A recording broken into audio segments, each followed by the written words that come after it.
నిజామాబాద్ జిల్లా బోధన్ పట్టణం ఆఫీసర్స్ క్లబ్లోని క్రీడా భవనంలో జిల్లా కేంద్రం నుంచి టాస్క్ ఫోర్స్ అధికారులు సిఐ అంజయ్య వారి బృందం ఆధ్వర్యంలో నమ్మదగిన సమాచారం మేరకు మెరుపు దాడి నిర్వహించారు. ఈ దాడిలో 22 మంది పేకాట బెట్టింగ్ రాయిలను పట్టుకున్నారు. వారి వద్ద నుంచి 24,430 రూపాయలు నగదును స్వాధీనం చేసుకున్నారు. పేకాట బెట్టింగ్ రాయిలను బోధన్ టౌన్ పోలీస్ స్టేషన్ కు తరలించి టౌన్ SHO వీరయ్యకు అప్పగించడం జరిగింది.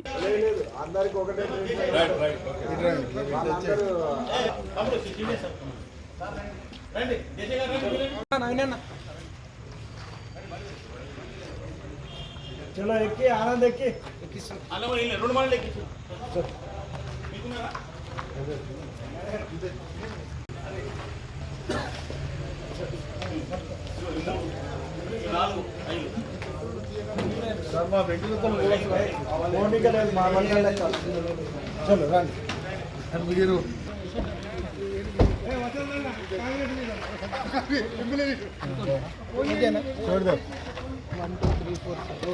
రండి